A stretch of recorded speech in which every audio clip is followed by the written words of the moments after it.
Office কলিগের মধ্যে এমন একজন থাকবেই যার বিয়ের জন্য আমরা অধীর আগ্রহে বসে থাকি, আর এইরকমই একটি ব্যক্তি ছিল আমাদের অর্পিতা। তার আলটিমেটলি সে বিয়ে করলো। সে বিয়ে করবো না অনেক দিন ধরেই করছিল, কিন্তু সে তার মনের মতন একজন ব্যক্তিকে পেয়ে আলটিমেটলি সে বিবাহ বন্ধনে আবদ্ধ হলো। তার আগামী দিনগুলো খুব সুখের হোক, সুমধুর হোক, এই কামনাই করি। তার বিয়েতে গিয়ে প্রথমে স্টার্টার আইটেমগুলো খাচ্ছিলাম। ফিশ বল ছিল, চিকেন পকোড়া ছিল, ক্রিস্পি চিলি বেবিকর্ন ছিল।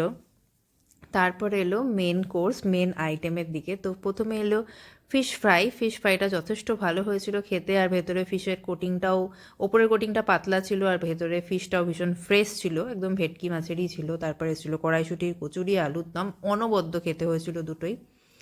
তারপর এলো মেন আইটেম, যেটা হলো বিরিয়ানি।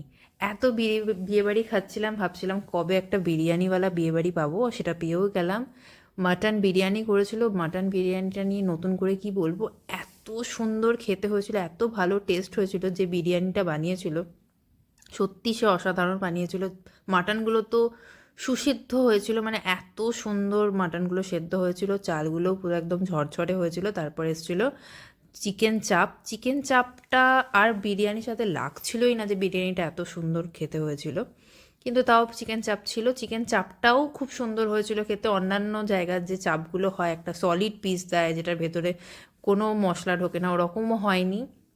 দুর্দান্ত খেতে হয়েছিল চিকেন চাপটাও। কিন্তু সত্যি কথা বলতে মাটন বিরিয়ানিটা এত ভালো হয়েছিল যা চিকেন চাপটা লাগছিলই না।